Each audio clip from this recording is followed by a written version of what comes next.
नमस्कार दोस्तों, मैं दीपक पांडे, फिजिक्स टीचर आपके लिए वीडियोस लाया हूँ। फिजिक्स के क्लास 12th की फिजिक्स का वीडियो बना रहा हूँ लॉकडाउन पीरियड में।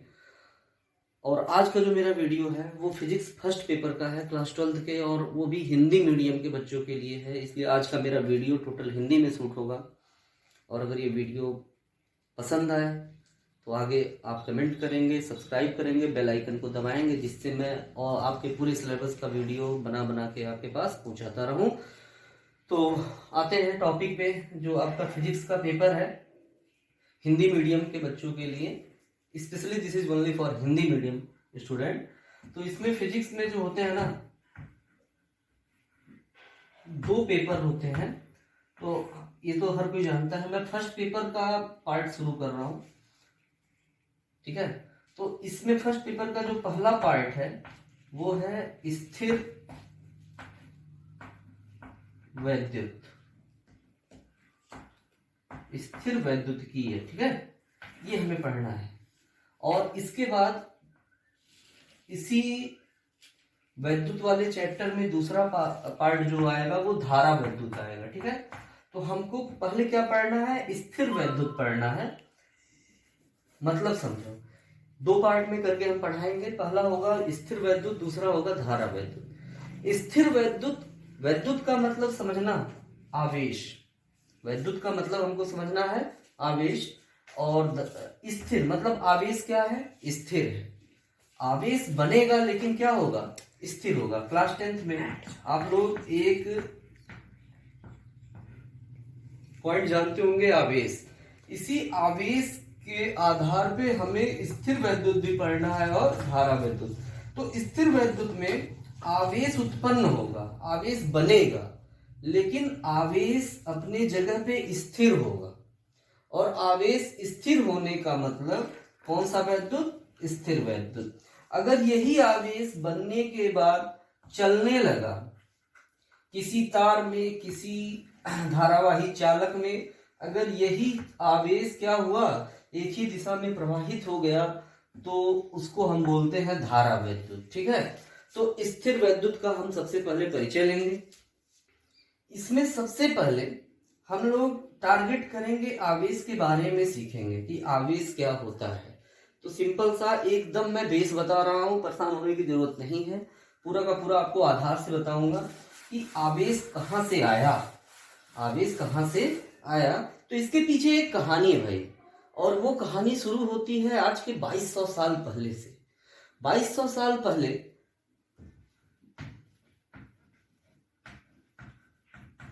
2200 साल पहले पूर्व एक वैज्ञानिक हुआ करते थे जिनका नाम था थेल्स। जिनका नाम था थेल्स, ठीक है ना। 2200 साल पहले एक वैज्ञानिक हुआ करते थे जिनका नाम था थेल्स। तो थेल्स ने क्या किया? एक प्रयोग किया। और प्रयोग किस पे किया? एक वस्तु हुआ करती थी, उस वस्तु का नाम था अंबर। उस वस्तु का नाम था अंबर। अंबर नाम का एक वस्तु था, उसको थेल्स ने क्या किया? रगड़ा। किसी भी चीज से, सिल्क का या मतलब रेशम का धागा वगैरह लेके अंबर को थेल्स ने क्या किया? रगड़ा। तो रगड़ने के बाद ये पाया कि जो ये अंबर था वो छोटे मोटे कागज के टुकड़ों को अपनी ओर क्या कर रहा था? आकर्षित कर रहा था। वैसे तो कोई भी चीज नहीं करता है, लेकिन जब इसे रगड़ा गया अंबर को, तो रगड़ने के बाद ये पाया गया कि अंबर ने छोटे मोटे कागज के टुकड़ों को अपनी ओर क्या कर लिया? आकर्षित कर लिया। तो थेल्स ने कहा कि भाई इसके अंदर कुछ हो गया ऐसा, अंबर रगड़ने से अंबर के अंदर कुछ ऐसा हुआ है जिससे ये क्या कर रहा है? कागज के टुकड़ों को अपनी ओर क्या कर रहा है? आकर्षित कर रहा है, ठीक है। तो इसको थेल्स बता नहीं पाए कि क्या ऐसा रगड़ने से क्या हुआ कि कागज का टुकड़ा आकर्षित हो गया, नहीं बता पाए। और थेल्स ने यही बताया कि खाली एक ही वस्तु है जिसका नाम अंबर है। समय बीतता गया और इसके आकर्षित करने का कारण भी नहीं बता पाए। समय बीतता गया, वैज्ञानिकों का प्रयोग चलता रहा। 17वीं शताब्दी में 17th सेंचुरी में एक वैज्ञानिक और आए जिन्होंने थेल्स की बातों को गलत साबित किया। उन्होंने कहा कि आपने सिर्फ अंबर पे प्रयोग किया है, लेकिन अंबर की ही तरह कांच, एबोनाइट, ये सब वस्तुएं हैं, ध्यान देना, एबोनाइट, रेशम, बिल्ली की खाल,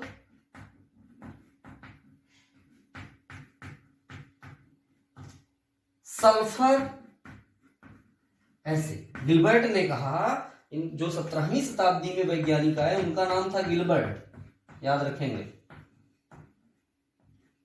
गिलबर्ट ने कहा कि सिर्फ अंबर ही नहीं, अंबर की ही तरह कांच, एबोनाइट, रेशम, बिल्ली की खाल, सल्फर, ये सब भी ऐसी वस्तुएं हैं जिनको अगर क्या किया जाए, रगड़ दिया जाए तो ये आवेशित हो जाती है। रगड़ने से ये क्या हो रही है, आवेशित हो जा रही है। ठीक है, तो ये किसने बोला, गिलबर्ट ने। ठीक है, और आवेशित कैसे हो रही हैं इसके बारे में भी गिलबर्ट ने कोई जानकारी नहीं दिया। ठीक है, तो 2200 पहले शुरुआत तो थेल्स से ही हो गया था। गिलबर्ट भी आए, इन्होंने भी अपना स्टेटमेंट दे दिया, प्रयोग किया, और समय बीता, लगभग 100 साल बीत गए, और 100 साल के बाद लगभग 18वीं शताब्दी में एक बड़े ही खतरनाक, बहुत डेंजरस वैज्ञानिक आए जिनका नाम था फ्रैंकलिन। 18वीं शताब्दी में एक वैज्ञानिक आए जिनका नाम था फ्रैंकलिन। फ्रैंकलिन ने कहा कि तुम्हारी भी बात सही है, तुम्हारी भी बात सही है, रगड़ने से सब आवेशित हो रहे हैं, रगड़ने से सब क्या हो रहे हैं, आवेशित हो रहे हैं, लेकिन कैसे आवेशित हो रहे हैं इसके बारे में पूरी जानकारी किसने दिया, फ्रैंकलिन ने। और फ्रैंकलिन ने कहा कि ये जो आवेश होते हैं ये दो तरह के होते हैं, धनात्मक और ऋणात्मक, दो तरह के आवेश पाए जाते हैं। तो पूरी ये हिस्ट्री थी। आवेश, लोग ये थेल्स बोले अंबर को रगड़ दिया जाए तो आवेशित हो जाएगा, ठीक है, कैसे होगा नहीं बता पाए। इन्होंने कहा कि खाली अंबर ही है। गिलबर्ट ने कहा कि नहीं, अंबर की तरह कांच, एबोनाइट, रेशम, बिल्ली की खाल, सल्फर, ये भी वस्तुएं हैं, ये भी आवेशित होती हैं। तो आवेशित होती है, कैसे होती हैं रगड़ने पर, ये नहीं बता पाए। बताया कौन, फ्रैंकलिन। फ्रैंकलिन ने कहा कि ठीक है भाई, रगड़ने पे वस्तुएं आवेशित होती हैं। तो यहाँ पे आवेशित शब्द आ रहा है, यानी कि कहीं कहीं हम आवेश के बारे में पढ़ने जा रहे हैं। ठीक है, और आवेश को जैसे ही हम पढ़ेंगे तो आगे का स्टेप आपका क्लियर होता चला जाएगा। ठीक है, तो ये इतनी बातें अगर क्लियर हो गई हैं तो फिर हम आगे बढ़ते हैं। केमिस्ट्री में डाल्टन के अनुसार आप क्या पढ़े हो, डाल्टन या जो परमाणु का मॉडल पढ़े, परमाणु सिद्धांत पढ़े, उसमें यही पढ़े कि कोई भी वस्तु परमाणुओं से मिलकर बना है। बहुत ढेर, जैसे ये वस्तु है, ये बोर्ड है, छोटा सा ग्रीन बोर्ड है, इसे बहुत ढेर सारे ऐसे राम 2 3 4 5 है, ऐसे ही क्या है, परमाणु है। और हर परमाणु का मध्य भाग क्या कहलाता है, नाभिक। और उसके बाहरी कोश में क्या होते हैं, इलेक्ट्रॉन। और जो इलेक्ट्रॉन होते हैं उन पे ऋणावेश होता है, और ये बाह्यतम कोशों में क्या करते हैं, घूमते रहते हैं। और अंदर कौन पाए जाते हैं नाभिक में, न्यूट्रॉन और प्रोटॉन। केमिस्ट्री के गुरुजी आप लोगों को बहुत अच्छे से बताए होंगे। तो जो प्रोटॉन होता है उस पे धनात्मक आवेश होता है, जो इलेक्ट्रॉन होता है उस पे ऋणात्मक आवेश होता है। ठीक, उन्होंने कहा, केमिस्ट्री के सर लोग ऐसे ही आपको बताते होंगे, कहते होंगे कि ठीक है, अगर ये इलेक्ट्रॉन का त्याग कर दे तो इस पे, इस परमाणु पर धनावेश आ जाएगा, कहेंगे परमाणु धनावेशित हो गया। ठीक है, अगर ये इलेक्ट्रॉन को ग्रहण कर ले तो ये ऋणावेशित हो गया। ठीक है, परमाणु हो गया ऋणावेशित। तब बोलते हैं ना, केमिस्ट्री के गुरुजी लोग ऐसे ही बोलते हैं। तो ठीक है, अगर हम इसको थोड़ा सा और देखें, मैं क्या बोलूं कि मान लो ये ग्लास, मतलब कांच का ये एक टुकड़ा है, ये जो चाक है छोटा सा, ये कांच का एक टुकड़ा है। तो क्या इसका निर्माण, इसमें परमाणु नहीं है, इसमें भी बहुत ढेर सारे परमाणु हैं, इसमें करोड़ों अरबों परमाणु हैं। तो ठीक है, तो इस कांच, ऐसे मान लो ये कांच का टुकड़ा है, इस कांच के टुकड़े को कैसे कोई आवेशित होता है, समझ रहे हो, या तो इलेक्ट्रॉन के जाने से या तो इलेक्ट्रॉन के आने से। इलेक्ट्रॉन अगर त्याग होगा तो धनात्मक आवेश बनेगा, इलेक्ट्रॉन को कोई परमाणु सिर्फ इन्होंने जो बताया अभी तक वो सिर्फ परमाणु के बारे में बताया, किसी वस्तु के बारे में नहीं बताया। सिर्फ परमाणुओं के बारे में लोग परमाणुओं को आवेशित करना, परमाणुओं को उदासीन करना, इसके बारे में पढ़ा। इस वस्तु को अगर आवेशित करना हो, इस पूरी वस्तु को आवेशित करना हो, तो इसके बारे में लोग जानकारी नहीं दे पा रहे थे। इसके बारे में किसने जानकारी दिया? फ्रैंकलिन ने। फ्रैंकलिन ने, चलो मान लो, फ्रैंकलिन ने कहा कि मान लो ये कांच का एक टुकड़ा है, ये जो इतना बाउंड्री देख रहे हो ना, चारों तरफ से बाउंड्री चली हुई है, दिख रहा होगा, तो इस बाउंड्री के अंदर क्या है? कांच का टुकड़ा है, और इसमें बहुत ढेर सारे परमाणु होंगे, बहुत ढेर सारे एटम्स होंगे। एक परमाणु पे चलो अध्ययन करते हैं। एक परमाणु, हमको इस पूरे कांच के टुकड़े को आवेशित करना है, रगड़ के करना है। परमाणु को तो आवेशित केमिस्ट्री वाले लोग कर ही रहे हैं भाई, परमाणु को तो आवेशित हम कर ही रहे हैं, हमको इस पूरी वस्तुओं को क्या करना है? आवेशित करना है। तो इसके लिए हमने क्या किया? एक परमाणु लिया, तो क्या एक का परमाणु होगा? इस वस्तु में बहुत ढेर सारे परमाणु होंगे। हमने एक परमाणु लिया, इस परमाणु के नाभिक में न्यूट्रॉन और प्रोटॉन पाए गए, और जो बाहरी कक्षाएं थी उसमें इलेक्ट्रॉन घूम रहे थे। ठीक है भैया, इलेक्ट्रॉन भैया घूम रहे हैं, कोई दिक्कत नहीं, इनका घूमना काम है, और अंदर ये न्यूट्रॉन प्रोटॉन है, तो इलेक्ट्रॉन घूम रहा है। ऐसे ही कोई और परमाणु है, सब परमाणु में यही काम है। ये परमाणु अभी उदासीन है, क्योंकि आप पढ़े हो प्रोटॉनों की संख्या इलेक्ट्रॉनों की संख्या के बराबर होता है। तो मान लो अगर इस परमाणु में 10 प्रोटॉन है तो 10 इलेक्ट्रॉन होंगे, तो ये पूरा परमाणु उदासीन है। ये वाला परमाणु भी, जितने इसके परमाणु है सब क्या है? उदासीन है। तो ये पूरा कांच का जो टुकड़ा है ये भी क्या है? उदासीन है। ये पूरी वस्तु अभी उदासीन है, ये पूरी वस्तु क्या है? उदासीन है। ठीक, ये इलेक्ट्रॉन घूम रहे हैं, इलेक्ट्रॉन घूम रहे हैं, तो इनके पास गतिज ऊर्जा है, जानते ही हो, चलती हुई वस्तु के अंदर गतिज ऊर्जा होती है। तब तक मान लो बाहर से कहीं से हमको उष्मा मिल गया, या हीट मिल गया, उष्मा मिल गया, गर्मी मिल गया, टेम्परेचर मिल गया, तापमान मिल गया, मतलब बढ़ा मिलने दो।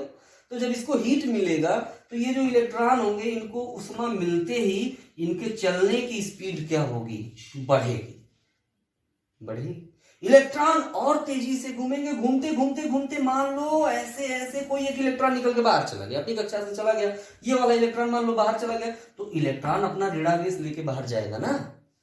इलेक्ट्रॉन अपना ऋणावेश लेके अपनी कक्षा का त्याग कर दिया, ऑर्बिट को छोड़ दिया, तो इलेक्ट्रॉन जितना ऋणावेश लेके बाहर जाएगा उतना ही प्रोटॉन पे कैसा आवेश आ जाएगा? धनावेश। केमिस्ट्री में ये पढ़े हैं भाई, इलेक्ट्रॉन का त्याग हुआ तो परमाणु पे कौन सा आवेश आ गया? धनावेश। और इलेक्ट्रॉन कौन सा आवेश लेके गया? ऋणावेश। कहाँ चला गया? यहाँ मान लो बाहर वायु है, यहाँ पर भी वायु है, इधर भी वायु है, वायु है, ठीक है, चारों तरफ वायु है, वायु है, तो ये इलेक्ट्रॉन अब कहाँ? बाहर तो जा नहीं पाएगा, क्योंकि वायु इस इलेक्ट्रॉन को लेगा नहीं, आने ही नहीं देगा। यानी कि ठीक है भाई, तो इलेक्ट्रॉन तो इसी कांच के टुकड़े में ही पड़ा हुआ है, परमाणु तो आवेशित हो गया। क्या ये पूरा कांच का टुकड़ा आवेशित हुआ? मेरा यही प्रश्न है, क्या ये कांच का टुकड़ा आवेशित हुआ? नहीं हुआ। ये कांच का टुकड़ा अभी भी उदासीन है। क्यों? क्योंकि परमाणु तो आवेशित हो गया, तो परमाणु का आवेश और ये जो बाहर इलेक्ट्रॉन निकला है जो कि कांच के टुकड़े में ही पड़ा हुआ है, दोनों के धनात्मक और ऋणात्मक आवेश को जोड़ोगे, दोनों कैंसिल कर देंगे। यानी कि अभी भी ये परमाणु तो आवेशित है, लेकिन अगर दोनों को जोड़ोगे तो ये कांच का टुकड़ा क्या है? उदासीन है। और हमारा टारगेट है इसी कांच के टुकड़े को क्या करना है? आवेशित करना है। और ये जो इलेक्ट्रॉन निकल के बाहर आया, इसका नाम था मुक्त इलेक्ट्रॉन। इसी का नाम था क्या? मुक्त इलेक्ट्रॉन। ये मुक्त इलेक्ट्रॉन बाहर नहीं जा सकते भाई, ये अपना घर छोड़ दिया। ये जो मुक्त इलेक्ट्रॉन है ये अपना घर छोड़ दिया, लेकिन अपने मोहल्ले में है, अपने मोहल्ले से बाहर नहीं जा पा रहा है। मोहल्ले में ये बाहर के लड़के हैं, देखो इनसे इनका झगड़ा वगड़ा हुआ है, ये बाहर जाएंगे तो ये मारेंगे, ये वापस अपने पापा के घर में भी नहीं जा सकते हैं। तो इसमें क्या होगा? तो इस फ्री इलेक्ट्रॉन क्या करेंगे? इसी परमाणु के अंदर इधर उधर क्या करेंगे? यादृच्छिक गति करेंगे, रैंडम मोशन करेंगे, घूमते रहेंगे। लेकिन अभी भी कांच का टुकड़ा आवेशित नहीं है। तब तक हमने क्या किया?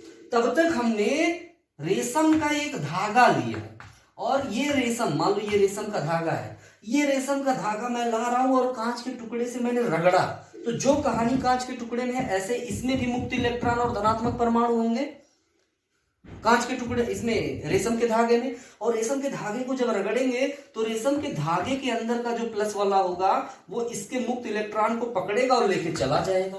अभी तक देखो, ये मुक्त इलेक्ट्रॉन जब इस कांच के टुकड़े में था तो ये पूरा कांच का टुकड़ा उदासीन था, लेकिन जब ये रेशम के धागे से बंध कर चला जाएगा तो ये कांच का टुकड़ा क्या हो जाएगा? आवेशित हो जाएगा और इलेक्ट्रॉन इस कांच के टुकड़े से चला गया, और जब इस कांच के टुकड़े से इलेक्ट्रॉन चला गया तो ये कांच का टुकड़ा कैसा आवेशित हो गया? धनावेशित हो गया। इसी को फ्रैंकलिन ने बताया। मित्रों, ये पहला वीडियो था, आप इसको देखेंगे, समझेंगे। आपको जहां से प्रॉब्लम होगी आप कमेंट करेंगे, फिर मैं उस पॉइंट पे वीडियो बना के आपको भेजूंगा। पसंद आए सब्सक्राइब करना, बेल आइकन को दबाना, कमेंट करना, ठीक है। Thank you.